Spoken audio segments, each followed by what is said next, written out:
स्वागत है दोस्तों आपका DSLV एजुकेशन में। आज हम सीटेट 2021 जनवरी 2021 में जो सीटेट हुआ है उसकी फाइनल आंसर की के बारे में डिस्कशन करेंगे। तो फाइनल आंसर की का हम डिस्कशन करेंगे। जो पेपर फर्स्ट होता है वो क्लास 1 to 5 पढ़ाने के लिए होता है लेवल फर्स्ट में। उसमें बाल विकास, गणित, पर्यावरण शास्त्र, भाषा फर्स्ट, भाषा सेकंड, ये सब आते हैं। तो आज हम बाल विकास हैं। तो फर्स्ट क्वेश्चन हम देखते हैं। एक खेल क्रिया के दौरान चोट लगने पर रोहन रोने लगा। यह देखकर उसके पिता ने कहा, लड़कियों की तरह व्यवहार ना करो, लड़के रोते नहीं हैं। पिता का यह कथन क्या व्यक्त करता है? फर्स्ट ऑप्शन है लैंगिक रूढ़िवादिता को दर्शाता है। सेकंड, लैंगिक रूढ़िवादिताओं को चुनौती देता है। थर्ड, लैंगिक भेदभाव को कम करता है। फोर्थ, लैंगिक समानता को बढ़ा जाता है। तो इसका आंसर क्या होगा? इसका आंसर होगा लैंगिक रूढ़िवादिता को दर्शाता है। क्योंकि जब अपन पढ़ते हैं कि लड़कियों की तरह व्यवहार ना करो, तो अपन नॉर्मली मुहावरे में भी यही प्रयोग करते हैं और बेसिकली ये लैंगिक रूढ़िवादिता को दर्शाता है। इसका आंसर हो जाएगा लैंगिक रूढ़िवादिता को दर्शाता है। सेकंड क्वेश्चन देखते हैं। एक प्रगतिशील कक्षा में ऑप्शन है अध्यापक को अटल पाठ्यक्रम का पालन करना चाहिए। ऑप्शन सेकंड, विद्यार्थियों में प्रतिस्पर्धा पर बल देना चाहिए। ऑप्शन थर्ड, ज्ञान की संरचना के प्रचुर मौके प्रदान करना चाहिए। ऑप्शन फोर्थ, विद्यार्थियों को उनके अकादमिक अंकों के आधार पर नामित करना चाहिए। तो नेगेटिव चीज़ें साइकोलॉजी में वैसे ही कैंसिल हो जाती है। तो यहाँ पे आप देख सकते हो, यहाँ पे अपन देख सकते हैं अध्यापक को अटल पाठ्यक्रम का पालन करना चाहिए। तो अटल मतलब फिक्स पाठ्यक्रम का पालन नहीं करना चाहिए। विद्यार्थियों प्रतिस्पर्धा करेंगे तो विद्यार्थी का विकास ही बंद हो जाएगा। और विद्यार्थियों को उनके अकादमिक अंकों के आधार पर नामित नहीं करना चाहिए। इसी में भी अपने दे रखा है कि विद्यार्थियों को प्रचुर मौके देने चाहिए। तो इसमें आ जाएगा एक प्रगतिशील कक्षा में ज्ञान की संरचना के लिए प्रचुर मौके प्रदान करने चाहिए। इसका आंसर हो जाएगा सेकंड, तो option number third. Next question अपन देखते हैं। एक गतिविधि के दौरान छात्र को संघर्ष करते देख एक अध्यापिका बच्चे को संकेत और इशारों जैसे क्या, क्यों, कैसे प्रदान करने का फैसला लेती है। लेव वाइगोत्स्की के सिद्धांत के अनुसार अध्यापिका की यह योजना क्या होती है? ऑप्शन फर्स्ट, बच्चों को अधिगम के लिए अनुप्रेरित या निष्प्रेरित करती है। अधिगम के लिए पाठ आधारित संरचना का काम करेगी। छात्रों में प्रत्याहार निकास प्रवृत्तियां पैदा करेगी। अधिगम की प्रक्रिया में अर्थहीन होगी। तो ऑप्शन फोर्थ तो वैसे ही कैंसिल होगा, अर्थहीन होगी तो क्या क्वेश्चन है उसका मतलब नहीं है। और लेव वाइगोत्स्की के सिद्धांत की जब बात हो रही है तो लेव वाइगोत्स्की के सिद्धांत को अपन जब पढ़ेंगे तो उसके बेसिक टूल्स में लिखा होता है पाठ और आधारभूत संरचना। तो इस वर्ड को समझते हमें ये आंसर इसका समझना चाहिए। बाकी ऐसे जटिल हिंदी अर्थ आए तो अपन इंग्लिश वाले क्वेश्चंस को भी देख सकते हैं। तो इंग्लिश में दे रखा है demotivating the children to learn. Demotivate की बात हो नहीं सकती, तो ये ऑप्शन क्रॉस हो गया, ये पहले ही क्रॉस हो गया, मीनिंगलेस। एक्ट ऑफ स्केफोल्डिंग वही बात करता है। स्केफोल्डिंग मतलब पाठ आधारित संरचना। तो लेव वाइगोत्स्की के अनुसार इसका आंसर ये हो जाएगा इस वर्ड की वजह से, और ये अपन को उसमें साफ साफ दे रखा है। तो आंसर हो जाएगा ऑप्शन नंबर सेकंड, इसका आंसर हो जाएगा। नेक्स्ट क्वेश्चन की हम बात करते हैं। बच्चों के सामाजिकरण के संदर्भ में निम्नलिखित में से कौन सा कथन सही है? सामाजिकरण की बात हो रही है। तो ऑप्शन फर्स्ट है विद्यालय सामाजिकरण का एक द्वितीय कारक है और परिवार सामाजिकरण का प्राथमिक कारक है।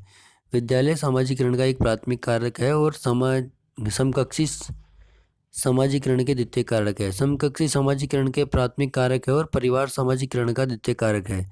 परिवार एवं जनसंचार दोनों सामाजिकरण के द्वितीय कारक है। तो द्वितीय कारक ये फोर्थ ऑप्शन तो वैसे कैंसिल हो गया। सेकंड, परिवार सामाजिकरण का द्वितीय, परिवार सामाजिकरण का प्रथम कारक होता है, कैंसिल हो गया। विद्यालय सामाजिकरण का प्रथम कारक नहीं होता, द्वितीय कारक होता है। तो ऑप्शन फर्स्ट, विद्यालय सामाजिकरण का द्वितीय होता है, जो कि परिवार सामाजिकरण का प्रथम कारक होता है। क्योंकि सबसे पहले बच्चा जन्म लेता है तो परिवार के संपर्क में होता है। तो इसका आंसर हो जाएगा ऑप्शन नंबर फर्स्ट। ये फाइनल आंसर की के अनुसार अपन डिस्कशन कर रहे हैं। तो इसमें बहुत से क्वेश्चन तो ईजी है, तो वैसे ही बहुत आसान है, लेकिन कुछ क्वेश्चन कन्फ्यूजन है। तो फाइनल आंसर की अपनी आ चुकी है। तो फाइनल आंसर की में जो आंसर होंगे वही मान्य होते हैं और वही है। तो आप वापस से इनको याद कर लीजिएगा, क्योंकि अब की बार जो सीटेट हो रहा है वो बहुत से दिन हो रहा है, 16 दिसंबर से 13 जनवरी तक हो रहा है। तो क्वेश्चन रिपीट होंगे, पुराने क्वेश्चन रिपीट होंगे, और इन क्वेश्चन जो भी कन्फ्यूजन वाले क्वेश्चन हैं उनको याद करना है, वो रिपीट होंगे, सीधे आपको ऑप्शन में एज इट इज़ मिलेंगे। क्योंकि ऑनलाइन एग्ज़ाम होने जा रहा है और चरणों में शिफ्टों में पेपर होगा, तो क्वेश्चंस रिपीट होंगे। प्रीवियस ईयर क्वेश्चन रिपीट होंगे, इसलिए आप इन क्वेश्चनों को याद ही करके जाइएगा। जो भी कंफ्यूजन है, एक क्वेश्चन है बहुबुद्धि सिद्धांत जोड़ देता है। ऑप्शन फर्स्ट, बहुबुद्धि केवल वस्तुनिष्ठ परीक्षणों द्वारा मापा जाता है, ये बिल्कुल सही नहीं है।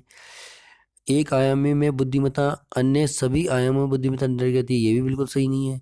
बुद्धिमत्ता की विभिन्न दशाएं होती है, बुद्धिमत्ता में कोई व्यक्तिगत विभिन्नता नहीं होती। व्यक्तिगत विभिन्नता तो होती है, अलग अलग आदमियों की अलग अलग बुद्धि होती है, तो ये भी नहीं का मतलब ये भी गलत हो जाएगा। यहाँ पे ऑप्शन थर्ड, बुद्धिमत्ता की विभिन्न दशाएं होती है, तो ऑप्शन थर्ड इसका सही आंसर हो जाएगा। नेक्स्ट क्वेश्चन वापिस है, लॉरेंस कोहलबर्ग के सिद्धांत के अनुसार किसी कार्य को इसलिए करना क्योंकि दूसरे इसे स्वीकृति देते हैं, नैतिक विकास के डैश चरण को दर्शाता है। तो देखिए, तो इनका एक बार इंग्लिश वर्जन भी अपन देख लेते हैं, उससे थोड़ा अपन को प्री कन्वेंशनल आ गया अपना। प्री कन्वेंशनल, कन्वेंशनल और पोस्ट कन्वेंशनल, जब भी दूसरे स्वीकृति देते हैं तो कन्वेंशनल मेथड काम आएगा, यानी प्रथागत। इसका आंसर हो जाएगा प्रथागत। जब भी ऐसे वर्ड में अपन को, हिंदी वर्ड में डिफिकल्टी महसूस हो तो इंग्लिश वर्ड की तरफ अपन को देख लेना चाहिए। इंग्लिश आंसर भी अपन को, ऑप्शंस भी अपन को देख लेना चाहिए। तो इसका आंसर हो जाएगा प्रथागत, यानी कन्वेंशनल स्टेज। नेक्स्ट क्वेश्चन है लेव वाइगोत्स्की का क्वेश्चन है। अच्छा क्वेश्चन, एक बार लेव वाइगोत्स्की और जीन पियाजे को आप अच्छे से देख के जाइएगा। नेक्स्ट क्वेश्चन है, लेव वाइगोत्स्की का सामाजिक सांस्कृतिक प्रेक्ष्य अधिगम प्रक्रिया में डैश के महत्व पर जोर देता है। सांस्कृतिक उपकरणों पर, गुणारोपण पर, अभिप्रेरणा पर और संतुलीकरण पर। जब भी लेव वाइगोत्स्की की बात है तो वहाँ सामाजिक संस्कृति की बात होगी, और ऑप्शन में जब सांस्कृतिक उपकरण दे रखे हैं तो ऑप्शन नंबर फर्स्ट इसका आंसर हो जाएगा। सांस्कृतिक उपकरणों पर यह जोर देता है। नेक्स्ट क्वेश्चन हो जाएगा, जीन पियाजे अपने संज्ञानात्मक विकास के सिद्धांत में संज्ञानात्मक संरचनाओं को डैश के रूप में वर्णित करता है।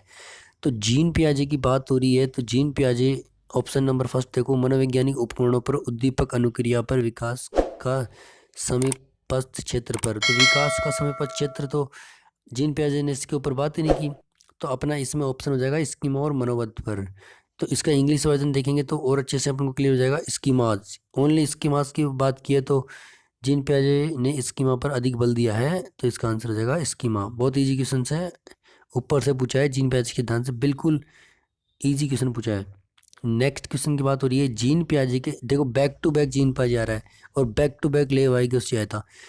जीन पियाजे के संज्ञानात्मक विकास के सिद्धांत में पूर्व संक्रियात्मक अवस्था में विकास को मुख्य गुण क्या होता है। पूर्व संक्रियात्मक इंग्लिश का वर्जन देखेंगे अपन तो सेंट्रलाइजेशन इन थॉट्स, तो प्री कन्वेंशनल में सेंट्रलाइजेशन इन थॉट, इसका आंसर हो जाएगा ऑप्शन नंबर सेकंड, विचार और सोच में केंद्रीकरण। इसका आंसर हो जाएगा विचार और सोच में केंद्रीकरण। नेक्स्ट क्वेश्चन हम देखते हैं। नेक्स्ट क्वेश्चन है, विकास के संदर्भ में निम्न में से कौन सा कथन सही है। ऑप्शन फर्स्ट है, विकास की दर सभी संस्कृतियों में सभी के लिए समान होती है। विकास केवल विद्यालय में होने वाले अधिगम से ही होता है। विकास केवल बाल्यावस्था के दौरान ही होता है। विकास बहुआयामी होता है, तो इसमें विकास हमेशा बहुआयामी होगा। जो अपन बात कर रहे हैं डेवलपमेंट की, डेवलपमेंट मल्टी डायमेंशन होता है, तो ऑप्शन नंबर 4 इसका आंसर हो जाएगा। नेक्स्ट क्वेश्चन देखते हैं, जन्म से किशोरावस्था तक विकास के किस क्रम में होता है। विकास किस क्रम में होता है जन्म से किशोरावस्था तक। ऑप्शन नंबर फर्स्ट, संवेदिक मूर्त अमूर्त, अमूर्त संवेदिक मूर्त, अमूर्त मूर्त अमूर्त संवेदिक, अमूर्त मूर्त संवेदिक। तो अमूर्त तो सबसे लास्ट में होता है, तो दो ऑप्शन तो सीधे क्रॉस हो गए, मूर्त, अमूर्त और सांवेगिक। तो सांवेगिक सब अमूर्त से पहले होगा, अमूर्त सबसे लास्ट में होगा, तो ये भी ऑप्शन कैंसिल हो गया।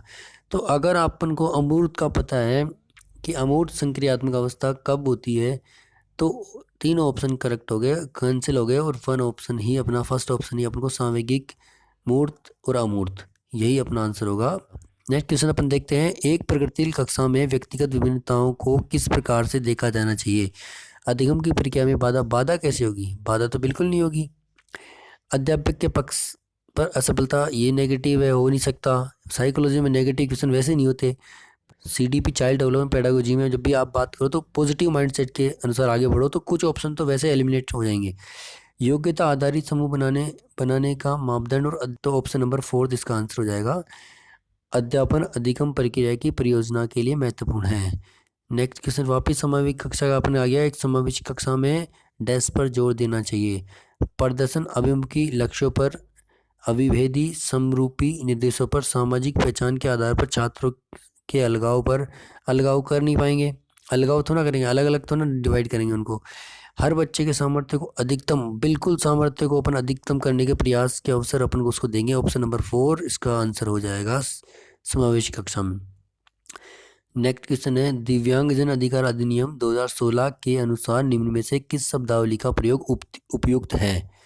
तो ऑप्शन फर्स्ट है मंदित छात्र, विकलांग छात्र, छात्र जिसे शारीरिक दिव्यांगता है, छात्र जिसका अशक्त शरीर है। जब दिव्यांग की बात हो रही है तो उसमें दिव्यांगता वर्ड दे रखा है, छात्र जिसे शारीरिक दिव्यांगता है उसी शब्दावली का प्रयोग किया गया है। क्वेश्चन में ही आंसर दे रखा है, अगर थोड़ा ध्यान से देखें तो।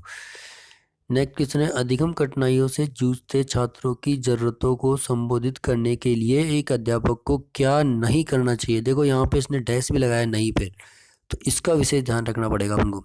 ऑप्शन फर्स्ट है दृश्य श्रव्य सामग्रियों का इस्तेमाल, संरचनात्मक शिक्षा शास्त्रीय उपागमों का इस्तेमाल, व्यक्तिगत शैक्षिक योजनाओं का इस्तेमाल, शिक्षा शास्त्र और आकलन की जटिल संरचनाओं का प्रयोग बिल्कुल भी नहीं होगा। और इसने पूछा है कौन सा नहीं होगा, तो यही नहीं होगा, बाकी सभी होंगे। तो इसमें देखना है नहीं करना है, तो ये आंसर 4 इसका आंसर हो जाएगा। संरचनात्मकता की पहचान का प्रमुख लक्षण क्या है? बिल्कुल क्रिएटिविटी की पहचान का प्रमुख लक्षण है अपसारी चिंतन, डाइवर्जेंट थिंकिंग। तो देखो आप इंग्लिश में देखते हो डाइवर्जेंट थिंकिंग, तो इंग्लिश क्रिएटिविटी डाइवर्जेंट थिंकिंग होती है। बिल्कुल ऑप्शन नंबर 2 इसका आंसर है। अगर आपको हिंदी में समझना है तो इंग्लिश क्वेश्चन की तरफ जरूर जाना चाहिए, जल्दी से अपन को समझ में आता है। नेक्स्ट क्वेश्चन है, विविध पृष्ठभूमियों के अधिगमकर्ताओं को संबोधित करने हेतु एक अध्यापक को क्या करना चाहिए? ऑप्शन फर्स्ट विविधता संबंधी मुद्दों पर बातचीत टालनी चाहिए, विविध विन्यासों से उदाहरण लेने चाहिए, सभी के लिए मानकीकृत आकलन का इस्तेमाल करना चाहिए, ऐसे कथनों का इस्तेमाल करना चाहिए जो नकारात्मक रूढ़िबद्ध धारणाओं को मजबूत करे। जबकि नकारात्मकता की बात आते हैं, आंसर ये कैंसिल हो जाएगा। साइकोलॉजी में मानकीकृत आकलनों का प्रयोग करेंगे तो बच्चों में विभिन्नता, अपन को अलग अलग समूह में डिवाइड करना पड़ेगा। यहाँ पे विविधता संबंधी बात टालनी तो बिल्कुल नहीं चाहिए, टालेंगे तो बच्चों को समझ में नहीं आएगा। यहाँ पर अपन विविध विन्यासों से उदाहरण लेने चाहिए, अपन को बहुत सारे एग्जाम्पल देने चाहिए, यही इसके आंसर हो जाएगा। बहुत कंसेप्चुअल क्वेश्चन है, थोड़ा दिमाग लगाओगे तो बहुत आसान लगेगा। नेक्स्ट क्वेश्चन है, समस्या समाधान क्षमताओं को किस प्रकार साध्य किया जा सकता है? फर्स्ट इसका ऑप्शन है लगातार अभ्यास और कार्यान्वयन पर जोर देकर, समस्याओं के हल हेतु अटल प्रक्रिया के इस्तेमाल को बढ़ावा देकर, समरूपों के इस्तेमाल को बढ़ावा देकर, विद्यार्थियों में डर की भावनाओं को पैदा कर।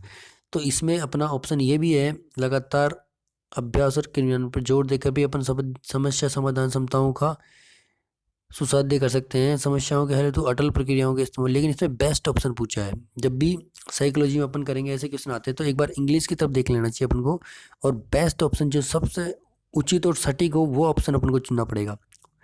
Focusing on drill and practice और ड्रिल हो सकती है। Encouraging fixed process of solving, fix process तो हो ही नहीं सकती, क्योंकि एक ही अप्रोच से आप करोगे तो वो क्या सीखेगा। एनकरेजिंग यूज़ ऑफ एनालॉजी, यहाँ सटीक ऑप्शन है, बिल्कुल एनालॉजी का यूज़ करना चाहिए ताकि बच्चा अधिक से अधिक सीखे और अलग अलग तरीके से सीखे। अगला नेक्स्ट ऑप्शन है जनरेटिंग फियर अमोंग स्टूडेंट, तो ये फियर तो बिल्कुल नहीं करना चाहिए, डर की भावना पैदा कर देंगे तो ऑप्शन तो इसमें वैसे एलिमिनेट हो गए। ये दोनों ही इसके ऑप्शन हो सकते हैं, फर्स्ट और फोर्थ, लेकिन बेस्ट ऑप्शन इसका थर्ड होगा, एनकरेजिंग यूज़ ऑफ एनालॉजी, मतलब समरूपों के इस्तेमाल को बढ़ावा देकर। तो ऐसे क्वेश्चनों को बहुत ही ध्यानपूर्वक सोल्व करना चाहिए, नहीं तो ये गलत हो सकते हैं अपने। नेक्स्ट क्वेश्चन है अधिगम की अभिप्रेरणा को किस प्रकार कायम रखा जा सकता है? बच्चे को दंड देकर, दंड तो दे ही नहीं सकते, प्रवीणता अभिमुखी लक्ष्यों पर जोर देकर, बच्चे को बहुत आसान क्रियाकलाप देकर, आसान क्रियाकलाप देकर तो क्या सीखेगा? यंत्रवत याद की मशीन थोड़ा ना बनानी है उसको, इंसान है। तो दो ऑप्शनल तो हर क्वेश्चन में देखते हैं एलिमिनेट हो रहे हैं, तो इसका आंसर हो जाएगा प्रवीणता अभिमुखी लक्ष्यों पर जोर देकर, बिल्कुल लक्ष्यों पर जोर। नेक्स्ट क्वेश्चन है शर्मिंदगी क्या है? शर्मिंदगी का संज्ञान से कोई संबंध नहीं है, बिल्कुल संबंध है, पड़ता बिल्कुल शर्मिंदगी का संज्ञान पर प्रभाव पड़ता है, इसमें तो हो ही नहीं सकता, ये ऑप्शन तो वैसे एलिमिनेट हो गया। शर्मिंदगी का संज्ञान पर नकारात्मक प्रभाव पड़ सकता है नकारात्मक प्रभाव। बच्चे को अधिगम हेतु अभिप्रेरित करने के लिए बहुत प्रभावशाली होती है। बिल्कुल ये नहीं होती, क्योंकि अगर बच्चा शर्माएगा तो वो अधिक प्रभावशाली कैसे होगी? वो शर्मा के क्वेश्चन ही नहीं पूछेगा। शर्मिंदगी के भाव को अध्यापन अधिगम प्रक्रिया में बारंबार पैदा करना चाहिए, ये भी बिल्कुल गलत है। इसका आंसर हो जाएगा सेकंड, ऑप्शन नंबर सेकंड इसका आंसर हो जाएगा कि शर्मिंदगी का संज्ञान पर नकारात्मक प्रभाव पड़ सकता है। अगर बच्चा कक्षा में शर्माएगा तो वो क्वेश्चन नहीं पूछेगा, तो उसमें अधिगम नहीं होगा। नेक्स्ट क्वेश्चन है, निम्न में से अध्यापन अधिगम का सबसे प्रभावशाली माध्यम कौन सा है? विषय वस्तु को यंत्रवत याद करना बिल्कुल गलत है। संकल्पनाओं के बीच संबंध खोजना, बिना विश्लेषण के अवलोकन करना, अनुकरण, नकल, दोहरण। नकल तो कर ही नहीं, नकल करेंगे तो बच्चा सीखेगा नहीं।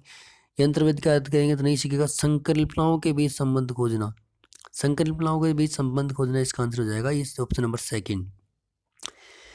नेक्स्ट क्वेश्चन है, अध्यापिका को दिए गए किसी क्रियाकलाप में छात्रों की विभिन्न त्रुटियों का विश्लेषण करना चाहिए, क्योंकि इसके आधार पर वह दंड की मात्रा निर्धारित। बिल्कुल दंड तो दे ही नहीं सकते, आरटीई में साफ साफ कह रखा है। त्रुटियों की समझ अध्यापन अधिगम प्रक्रिया के लिए अर्थपूर्ण हो सकती है। इसके आधार पर वह ज़्यादा त्रुटियां करने वाले छात्रों को दूसरा अलग तो कर ही नहीं सकते, अलग करेंगे तो उसमें हीन भावना पैदा हो जाएगी। अधिगम केवल त्रुटियों के शोधन पर, ऐसा बिल्कुल नहीं है। अधिगम इसका आंसर हो जाएगा त्रुटियों की समझ अध्यापन अधिगम की प्रक्रिया के लिए अर्थपूर्ण है। बिल्कुल उसकी गलतियां का अपन पता लगेगा तो अपन उसको अच्छे से समझा पाएंगे। ऑप्शन नंबर सेकंड इसका आंसर हो जाएगा। नेक्स्ट क्वेश्चन अपन देखते हैं, बच्चों को सीखने में कठिनाई होती है जब सूचनाएं अलग अलग टुकड़ों में प्रस्तुत की जाती है, वो आंतरिक रूप से अभिप्रेरित हो, अधिगम सामाजिक संदर्भ में हो, विषय वस्तु को बहुरूपों में प्रस्तुत की जाए, तो उसमें बोला कठिनाई होती है। जब भी कठिनाई होगी तो देखो वो आंतरिक रूप से अभिप्रेरित होगा तो उसको जल्दी आसानी से सीख जाएगा, उसमें कठिनाई होगी ही नहीं, तो ये गलत हो जाएगा। अधिगम सामाजिक संदर्भ में हो, ये भी गलत हो जाएगा। तो इसका आंसर रहेगा सूचनाएं जब अलग अलग टुकड़ों में प्रस्तुत की जाती है तो उसको कठिनाई होती है। सूचनाएं एक रूपता में प्रस्तुत की जाए तो उसको आसानी होती है। इसका इंग्लिश वर्जन भी देख लेंगे। देखो, information present in disconnect chunks. Disconnect मतलब उसको कनेक्टिविटी नहीं बनेगी तो वो अधिगम अच्छे से नहीं कर पाएगा और उसमें कठिनाई पैदा हो जाएगी। नेक्स्ट क्वेश्चन है, अधिगम की सर्वोत्तम अवस्था कौन सी होती है? ऑप्शन उच्च उत्तेजना, उच्च भय। उच्च भय होगा तो वैसे नहीं सीखेगा, तो ऑप्शन नंबर फर्स्ट है elimination. Option number second elimination. उच्च भय नहीं होगा, कोई भय नहीं होगा तो कोई उत्तेजना नहीं होगी तो कोई उत्तेजना नहीं होगी तो उत्तेजना होनी चाहिए, तो ऑप्शन नंबर फोर्थ भी कैंसिल हो जाएगा। ऑप्शन नंबर थर्ड देखो, संतुलित उत्तेजना, कोई भय नहीं। भय तो होना ही नहीं चाहिए और उत्तेजना भी संतुलित होनी चाहिए ताकि उसमें जिज्ञासा की भावना पैदा हो। तो अधिगम की सर्वोत्तम अवस्था यही होगी, संतुलित उत्तेजना, कोई भय नहीं। इसका आंसर हो जाएगा। नेक्स्ट क्वेश्चन है, अधिगम का संरचनात्मक विचार यह सुझाव देता है कि ज्ञान की संरचना में बच्चे की कोई भूमिका नहीं होती। बच्चे की भूमिका होती है।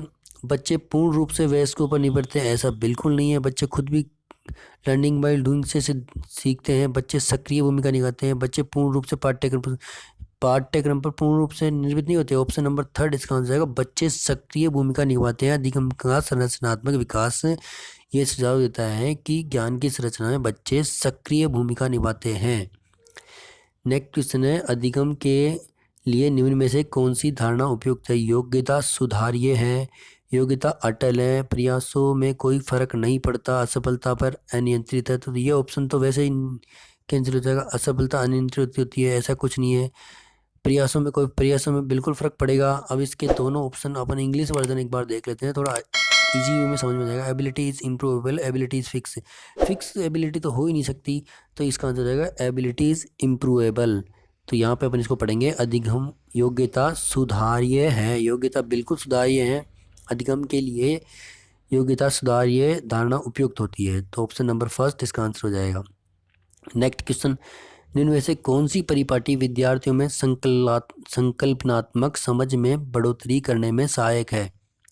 प्रतिस्पर्धा आधारित प्रतिस्पर्धाएं, पाठ्य पुस्तक केंद्रित शिक्षा शास्त्र, बारंबार परीक्षाएं और अन्वेषण और संवाद। बारंबार परीक्षाएं लेंगे तो भी बच्चा ढंग से सीख नहीं पाएगा, कि परीक्षाएं लेना ठीक है एक लिमिट तक, लेकिन रोज ही परीक्षाएं लेंगे तो उसमें पढ़ाएंगे कब?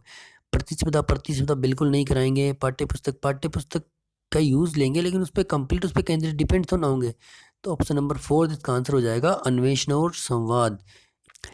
नेक्स्ट क्वेश्चन अपना है, एक कार्य के दौरान साइना स्वयं से बात कर रही है कि वह कार्य पर किस प्रकार प्रगति कर सकती है। लेव वाइगियोसी, वापिस लेव वाइगियोसी का क्वेश्चन रिपीट हुआ है।